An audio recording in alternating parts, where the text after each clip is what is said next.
ओम श्री गणेशाय नम नमस्कार बंधुगण आपण मानकु आम यूट्यूब चैनल को स्वागत।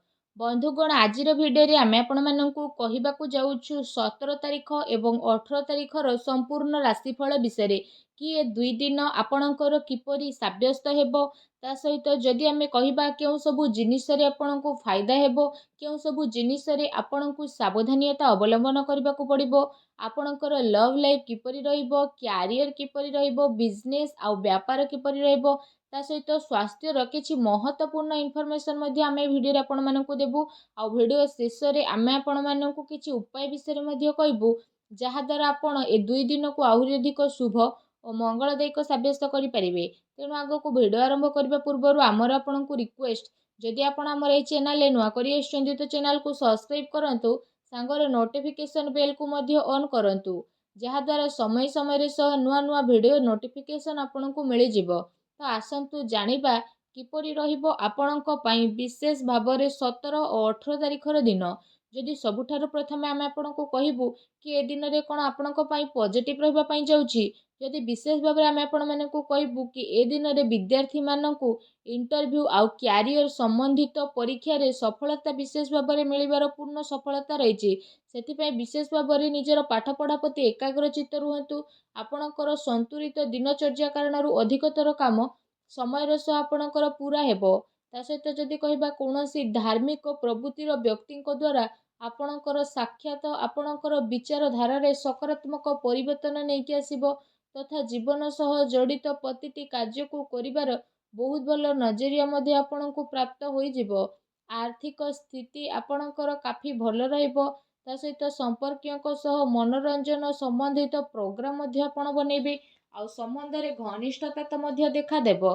किछि टाइम रु जेउ कार्य प्रति विशेष भाबरे आपण परिश्रम करूथिले एबे से सबुर विशेष भाबरे शुभ परिणाम आशा ठारु अधिक आपणको प्राप्त हेबो। धार्मिक कार्य प्रति आपणकर रुचि मध्ये बढ़िबो।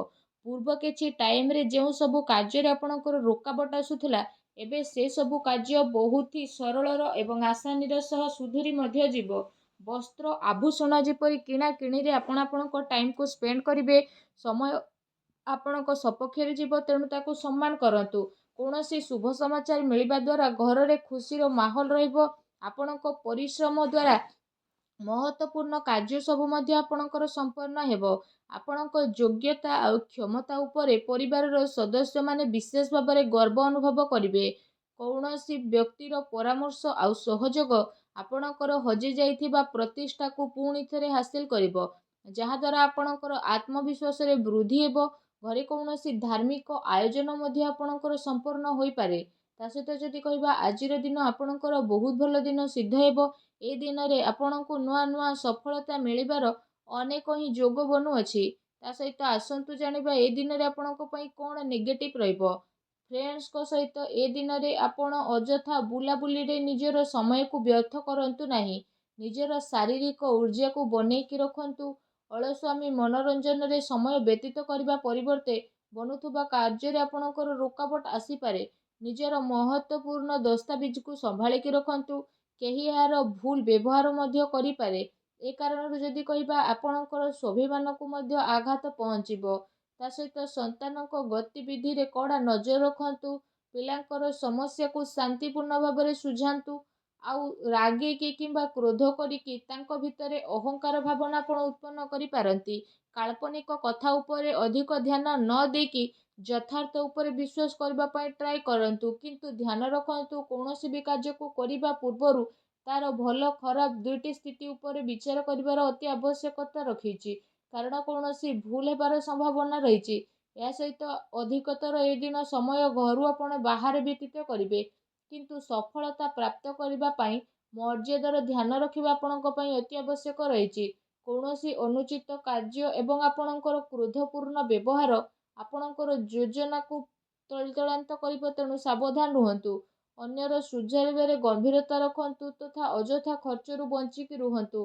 अजथारे कौनसी महत्वपूर्ण खर्च आपणको सामना को आसी पारे। ता सहित कौनसी निकट संबंधीयों द्वारा मतभेद हेबार पूरा संभावना रहिछि तेणु आपण सावधान रुहंतु। आसंतु जानिबा ए दिन रे आपणकर लव लाइफ किपरि रहिबो। वैवाहिक जीवन सुखमय रहिबो। ପ୍ରେମ ସମ୍ବନ୍ଧରେ ଆପଣଙ୍କର କାଫି ମଜବୁତତା ଦେଖିବାକୁ ମିଳିବ। ପ୍ରେମ ସମ୍ବନ୍ଧ ପାଇଁ ଏ ଦିନ ବହୁତ ହି ଅନୁକୂଳ ଭରା ସାବ୍ୟସ୍ତ ହେବ। ପାରିବାରିକ ଗତିବିଧିରେ ଆପଣଙ୍କର ସହଯୋଗ ଆଉ ସମର୍ପଣ ବାତାବରଣକୁ ଆହୁରି ଅଧିକ ଖୁସି ଭରା ବନେଇକି ଦେବ ତଥା ଆପୋଷିକ ସମ୍ବନ୍ଧରେ ଆହୁରି ଅଧିକ ଘନିଷ୍ଠତା ଦେଖିବାକୁ ମିଳିବ। ପତି ପତ୍ନୀଙ୍କ ସମ୍ବନ୍ଧରେ ତ ମଧୁରତା ରହିବ। କୌଣସି ମହତ୍ତ୍ୱପୂର୍ଣ୍ଣ କାର୍ଯ୍ୟରେ ନିଜ ଜୀବନସାଥୀଙ୍କର ଆପଣ ସଦାସର୍ବଦା ପରାମର୍ଶ ନେବେ। ପ୍ରେମ ସମ୍ବନ୍ଧକୁ ଆହୁରି ଅଧିକ ମଜବୁତ ବନେଇବା ପାଇଁ ଆପଣଙ୍କ ପାଇଁ ବହୁତ ହି ଭଲ ଦିନ ସାବ୍ୟସ୍ତ ହେବ। ଆସନ୍ତୁ ଜାଣିବା ଆଜି ଆପଣଙ୍କର ବ୍ୟବସାୟ କ୍ୟାରିୟର କିପରି ରହିବ। ଯଦି କହିବା ଏ 2 ଦିନରେ ଗ୍ରହର ସ୍ଥିତି ଆପଣଙ୍କ ସପକ୍ଷରେ ଯେହେତୁ ଯିବ ତ କିଛି ଭଲ କାର୍ଯ୍ୟ ଆପଣଙ୍କର ସଫଳ ହେବ ତଥା ଲାଭର ଉଚିତ ଅବସର ମଧ୍ୟ ଆପଣଙ୍କୁ ପ୍ରାପ୍ତ ହୋଇଯିବ। ଚାକିରି ପେଶା ବ୍ୟକ୍ତିମାନେ ନିଜର କାର୍ଯ୍ୟକୁ ବହୁତ ଅଧିକ ଧ୍ୟାନପୂର୍ବକ ଦେବେ। କୌଣସି ଭୁଲ ହେବାର ଏ ଦିନରେ ସମ୍ଭାବନା ମଧ୍ୟ ବନୁଛି। ତା ସହିତ ଦୈନିକ ଆୟରେ ବୃଦ୍ଧି ହେବ। ଆୟ ବ୍ୟୟ ସମ୍ବନ୍ଧିତ କାର୍ଯ୍ୟରେ ଆପଣ ଅଧିକ ଧ୍ୟାନ କେନ୍ଦ୍ରିତ କରିବେ। କୌଣସି ବଡ଼ ଅର୍ଡର ମିଳିବାର ବିଶେଷ ଭାବରେ ସମ୍ଭାବନା ବନୁଛି। ଚାକିରି ପେଶା ବ୍ୟକ୍ତିଙ୍କୁ ନିଜର ଟାର୍ଗେଟ ପୂରା କରିବା ଦ୍ୱାରା ଅତ୍ୟନ୍ତ ଲାଭ ମିଳିବ। ଏ ଦିନରେ କୌଣସି ନୂଆ ସ୍ଥିତି ଆପଣଙ୍କୁ ମିଳିବ। କୌଣସି ବି ଡିଲ୍ ଫାଇନାଲ କରିବା ଟାଇମରେ ସମଝଦାରୀ ଆଉ ଭାବିଚିନ୍ତି କାମ କରନ୍ତୁ। ଲାଭର ମାର୍ଗ ପ୍ରସ୍ତୁତ ହେବାର ବିଶେଷ ଭାବରେ ଯୋଗ ବନୁଛି ତଥା ସମୟର ଆପଣ ଭରପୁର ସଦୁପଯୋଗ କରିବେ। ବ୍ୟବସାୟିକ ଗତିବିଧି ମଧ୍ୟ ଆପଣଙ୍କର ସୁଚାରୁ ରୂପରେ ଚାଲିବ। କିନ୍ତୁ ଚାକିରି ପେଶା ବ୍ୟକ୍ତିବିଶେଷଙ୍କୁ ନିଜର କାର୍ଯ୍ୟ ପ୍ରତି ଟିକେ ସାବଧାନ ରହିବାର ଆବଶ୍ୟକତା ରହିଛି। ଅନ୍ୟଥା ଅଧିକାରୀ ବର୍ଗଙ୍କର ରାଗର ଶିକାର ଆପଣଙ୍କୁ ହେବା ପାଇଁ ପଡ଼ିପାରେ। ବ୍ୟବସାୟିକ ବିଚାର ସମ୍ବନ୍ଧିତ ରୂପରେଖାରେ କୌଣସି ବି କାର୍ଯ୍ୟକୁ ଆପଣ ସ୍ଥଗିତ କରିପାରିବେ। ଆର୍ଥିକ ସାଧନରେ ଆପଣଙ୍କର ବୃଦ୍ଧି ହେବ। ତା ସହିତ କୌଣସି ପ୍ରକାରର ଅନୁଚିତ କାର୍ଯ୍ୟକୁ କରିବାଠାରୁ ଆପଣଙ୍କୁ ବଞ୍ଚି ରହିବାକୁ ପଡ଼ିବ। ପ୍ରପର୍ଟି ସମ୍ବନ୍ଧିତ କାର୍ଯ୍ୟରେ ପେପରରେ ଆପଣ ଅଧିକ ଧ୍ୟାନ ଦିଅନ୍ତୁ। ଟିକେ ସାବଧାନତା ଆପଣଙ୍କୁ କୌଣସି ବଡ଼ ମୁସିବତରେ ମଧ୍ୟ ପକାଇପାରେ। ଚାକିରି ପେଶା ବ୍ୟକ୍ତିଙ୍କ ଦ୍ୱାରା ବସ୍ ବା ଉଚ୍ଚ ଅଧିକାରୀ ପ୍ରସନ୍ନ ମଧ୍ୟ ରହିବେ। ପ୍ରମୋସନ ମିଳିବାର ମଧ୍ୟ ବିଶେଷ ଭାବରେ ଯୋଗ ବନୁଅଛି। ତା ସହିତ ଆସନ୍ତୁ ଜାଣିବା ଏ ଦିନରେ ଆପଣଙ୍କର ସ୍ୱାସ୍ଥ୍ୟ କିପରି ରହିବ। ଏ ଦିନରେ ତଳେ ପଡ଼ିବା ବା ବାହନ ଆଦିରେ ଆଘାତ ଲାଗିବାର ବିଶେଷ ଭାବରେ ସମ୍ଭାବନା ଆପଣଙ୍କ ପାଇଁ ବନୁଛି। ସେଥିପାଇଁ ଏ ଦିନରେ ଆପଣ ଅତ୍ୟଧିକ ସାବଧାନ ରୁହନ୍ତୁ। ଏମିତିରେ ଏ ଦିନରେ ଆପଣଙ୍କ ସ୍ୱାସ୍ଥ୍ୟ ବହୁତ ହି ଭଲ ରହିବ। ତା ସହିତ ନିଜ ସ୍ୱାସ୍ଥ୍ୟକୁ ଆହୁରି ଅଧିକ ଭଲ ରଖିବା ପାଇଁ ଆପଣ ପ୍ରତ୍ୟେକ ଦିନ ଯୋଗ କରନ୍ତୁ, ବ୍ୟାୟାମ କରନ୍ତୁ ଏବଂ ସୁସ୍ଥ ରୁହନ୍ତୁ।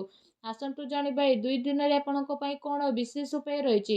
ଏସବୁ ଦିନରେ ଆପଣ ସ୍ନାନ ଆଦି ବିଶେଷ ଭାବରେ କରିସାରିବା ପରେ ନିଜର ଶ୍ରଦ୍ଧା ଅନୁସାରେ ନିଜ ସାମର୍ଥ୍ୟ ଅନୁସାରେ ଚାଉଳ, ଦୁଗ୍ଧ ଏବଂ ଚାନ୍ଦିର ଦାନ ଆପଣ କରନ୍ତୁ। ଏପରି କରିବା ଦ୍ୱାରା ଭଗବାନ ଭୋଳାନାଥ ପ୍ରସନ୍ନ ହେବା ସହିତ ଆପଣଙ୍କର ଚନ୍ଦ୍ରମା ମଧ୍ୟ ମଜବୁତ ହେବେ।